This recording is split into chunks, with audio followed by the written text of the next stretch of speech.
Friends, स्वागत है आप सबका मेरे चैनल पटियाला गार्डन टिप्स में। तो मैं पटियाला से आपकी दोस्त। तो चलिए शुरू करते हैं। मैंने आपको परसों बताया था कि हम किस प्लांट के बारे में बात करेंगे। तो ये है हमारा ज़िब्रा प्लांट। सॉरी मैं कल वीडियो नहीं बना पाई बिकॉज़ कुछ काम था कल मेरे को। सो मैं घर पे भी नहीं थी कल, पूरा दिन घर पे नहीं थी मैं, तो इसलिए मैं वीडियो नहीं बना पाई। तो शुरू करते हैं इस प्लांट से। ये ज़िब्रा प्लांट है। वैसे इसे होवरथिया भी बोला जाता है। होवरथिया क्यों बोला जाता है वो मेरे को नहीं पता, पर ज़िब्रा क्यों बोला जाता है वो मेरे को पता है। ये होवरथिया प्लांट होते हैं ना, जो उनकी एक वैरायटी है, ये उन्हीं में से एक है जो होवरथिया होते हैं। ये भी उन्हीं की एक वैरायटी है, होवरथिया की ही। इसको शॉर्ट एलॉय भी बोलते हैं। ये इसी की ही एक प्रजाति में से आ जाता है। ये ऐसे बहुत से प्लांट होते हैं जो ऐसे ही होते हैं, मतलब कि वो इसी शेप में ग्रो करते हैं, धीरे धीरे खुलते हैं ऐसे। तो ये उन्हीं में से ये सारे मेरे प्लांट हैं। ये अलग लगे हुए हैं। मेरे 3 प्लांट थे यहाँ पे। एक मैंने अपने नेबर को दे दिया था ये प्लांट, तो उन्होंने बोला कि मेरे को आप दोगे ये प्लांट, तो मैंने उनको दे दिया था बिकॉज़ मेरे पास थे। एक्चुअल में ये प्लांट था जो ये मेरे मम्मी के घर था, वहाँ पे इस प्लांट की अच्छे से केयर नहीं हो रही थी। मेरे पापा ना हर एक प्लांट को बहुत अच्छा पानी डाल देते हैं। तो ये बेसिकली एक सकुलेंट प्लांट है। अगर इसको ज़्यादा पानी डल जाता तो ये मर जाता। वैसे भी ये मरने की ही कगार पे था। मैंने इसको पहले तो पॉट से निकाला। ये एक्चुअल में मदर प्लांट है। मैंने इसको पॉट में से निकाला और पॉट में से निकाल के फिर जो इसके पप्स थे मैंने उनको इसमें ग्रो किया। ये देखिए, ये सभी जो हैं इसके पप्स हैं। ये छोटे छोटे से सभी इसके पप्स हैं। ज़्यादा बड़े नहीं थे तब, ये बिल्कुल छोटे छोटे थे। ऐसे इसमें पप्स आते हैं। ये देखिए, ये इन्हीं से डिवाइड होता है। ये पप्स हैं इसके।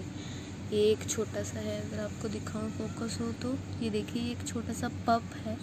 तो इसी से ये मदर प्लांट अपने आप को आगे डिवाइड करता है।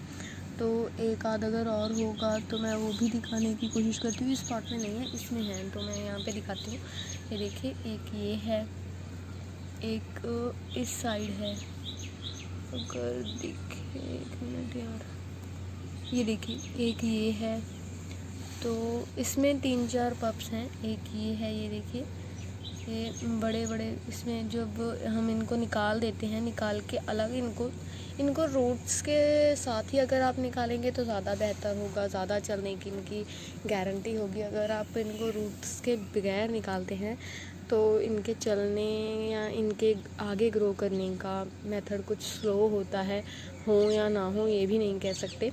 तो यहाँ पे भी मेरे 2 प्लांट्स थे। एक प्लांट मैंने निकाल के अपने फेरी गार्डन में लगाया हुआ है, और एक प्लांट यहाँ से निकाल के मैंने किसी को दिया था, मेरे को याद नहीं है किसको दिया था। तो 3-4 प्लांट थे इसमें, और वो 1-2 तो मर गए थे। तो इस प्लांट की बेसिक केयर जो है, सबसे पहले तो ये प्लांट एक सकुलेंट है। इसको सकुलेंट फैमिली से जोड़ा जाता है।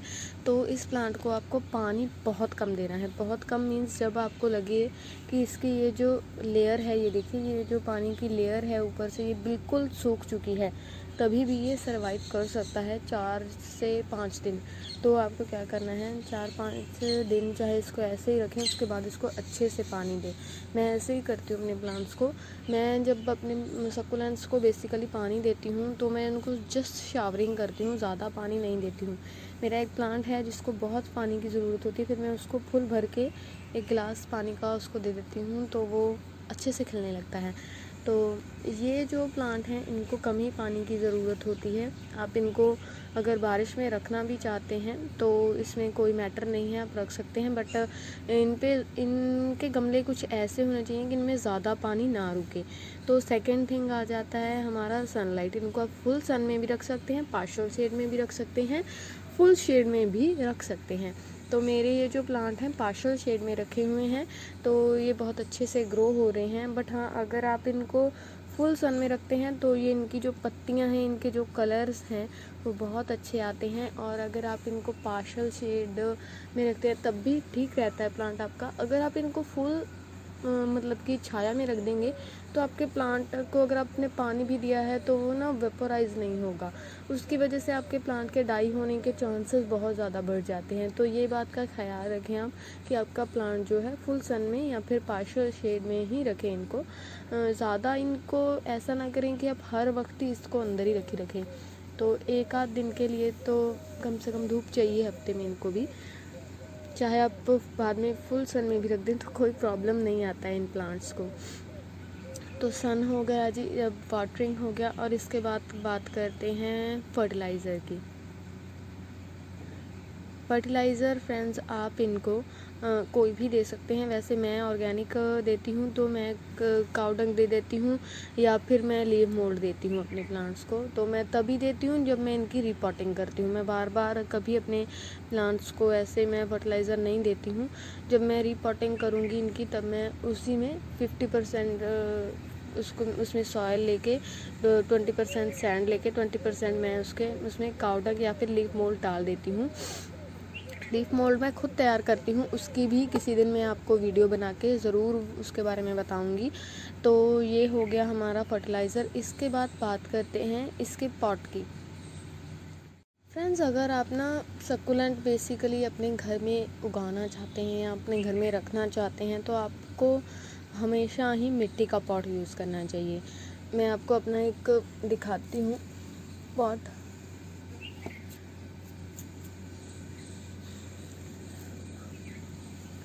ये देखिए, ये मेरा एक पॉट है मिट्टी का। आपको शायद पता नहीं होगा, ये फिंगर जेड है। ये फिंगर जेड का बहुत छोटा सा मेरे पास प्लांट आया था, अभी तो ये बहुत अच्छा ग्रो कर गया है। ये जस्ट ये एक फिंगर थी, ये एक फिंगर थी, तो अब ये बहुत अच्छे से ग्रो कर रहा है। बहुत अच्छे से क्यों ग्रो कर रहा है? फर्स्ट थिंग है कि इसकी जो मिट्टी है उसमें 20% मैंने सैंड मिलाया। सेकेंड थिंग है, जो मैंने आपको बताया फर्टिलाइज़र, वो भी मैंने 20% मिला दिया था। तो इसकी मेन जो थिंग है जिसमें इसको लगाया गया है, मेन चीज़ वो है, ये है इसका पॉट। ये देखिए, ये मेरे मिट्टी के पॉट्स हैं। ये मैं अपनी नर्सरी वाले भैया से, प्रगति संधू नर्सरी, तो मैं वहाँ पे जाती हूँ, वो भैया मेरे को ये पॉट्स दे देते हैं। ये पॉट अगर आप लेने जाएंगे बाज़ार में तो आपको 20 से 30 रुपीज़ में मिलेगा, बट भैया अच्छे हैं, वो मेरे को ठीक दे देते हैं। तो अगर आप अपने सकुलेंट्स उगाना चाहते हैं तो आप प्लीज़ अपने ये जो पॉट हैं मिट्टी के पॉट्स में ही उगाएं फ्रेंड्स। तो ये मेरी एक आज की टिप थी। मिट्टी के पॉट में क्यों बोल रही हूँ? फर्स्ट ऑफ ऑल, अगर आप मिट्टी के पॉट को चाहे डेली भी पानी दे दें, आपका जो वाटर है वो वेपराइज हो जाता है बिकॉज ऑफ द मिट्टी का वो जो गमला होता है ना, वो गमला जो होता है वो खुद भी पानी लेता है। हमारा जो गमला होता है वो खुद भी पानी लेता है। सेकंड थिंग है, हमारा गमला ठंडा रहता है क्योंकि वो मिट्टी से बना हुआ है। थर्ड थिंग है कि जो ये मिट्टी के गमले होते हैं इनमें रूट रॉट का सिस्टम ज़्यादा नहीं होता। क्यों? क्योंकि इनमें पानी वेपोराइज भी होता रहता है और ऑक्सीजन का भी चलता रहता है। वो जो बोलते हैं, हम क्या बोलते हैं उसको, जैसे प्लांट को भी ऑक्सीजन चाहिए होता है, उसकी रूट्स को भी थोड़ी बहुत हवा चाहिए होती है। तो इसके ये जो गमले होते हैं इनमें छोटे छोटे छेक होते हैं। तो वो छेक ऐसे तो नहीं दिखते, पर वो छोटे छोटे जो छेक होते हैं उनसे हमारे प्लांट ज़्यादा हेल्दी रहते हैं। तो ये थर्ड थिंग था। तो अगर आप चाहते हैं कि आपके जो सकुलेंट्स हैं वो अच्छे से ग्रो करें, क्योंकि मैंने भी फ्रेंड्स बहुत ग्रो किए थे पहले। मैंने बहुत महंगे प्लांट लाके ग्रो किए और वो मेरे प्लांट्स मर जाते थे गर्मी में। क्यों मर जाते थे? बिकॉज ऑफ दी गमला। ये मेरे को किसी और ने नहीं, मेरे नर्सरी वाले भैया ने ही बताया था कि अगर आपको अच्छा सकुलेंट ग्रो करना है तो आप मिट्टी के गमले या मिट्टी के कुल्लर्स में ग्रो कीजिए। तो मैं मतलब कि बेसिकली मैं ऐसे ही लगा देती थी मिट्टी छोटे छोटे प्लास्टिक के पॉट्स में अपने सकुलेंट्स, बट मेरे सकुलेंट्स बच नहीं पाए। तो इसीलिए मैं आपको बोल रही हूँ, प्लीज़ आप अपने जो सकुलेंट्स हैं, जहाँ आपके जो कैक्टस हैं, उनको प्लीज़ इस प्लांटर्स में लगाइए, जो मिट्टी के प्लांटर्स होते हैं। उनमें आपके सकुलेंट्स ज़्यादा अच्छे ग्रो करेंगे। किसी दिन इसके बारे में मैं डीप वीडियो बनाऊंगी लंबा सा, और आपको अपने सारे सकुलेंट्स भी उसमें दिखाऊंगी कि कितने अच्छे ग्रो कर रहे हैं। तो ये एक मेन थिंग है, आप ऐसा कर सकते हैं। तो इसको ज़िब्रा प्लांट क्यों बोला जाता है, अब उसके बारे में थोड़ी सी बात करते हैं। ज़िब्रा प्लांट इसलिए बोला जाता है, ये देखिए इस पे जो स्ट्रिप्स बने हुए हैं, ये जो धारियाँ बनी हुई हैं, ये ज़िब्रा की तरह लगती हैं, क्योंकि पूरा कलर तो ग्रीन होता है। उसके बाद जो ये धारियाँ होती हैं बहुत सुंदर लगती हैं इस पर, इसीलिए इसको ज़िब्रा प्लांट बोलते हैं। अगर आप एक प्लांट लेके आते हैं तो उस प्लांट को उसी पॉट में 1-1.5 साल तक रहने दीजिए। उसके बाद जब वो आपको ऐसे पप्स देगा तो आप उसको डिवाइड कर सकते हैं। ये पप से ही डिवाइड होता है, पप से ही इसकी प्रोपोगेशन होती है।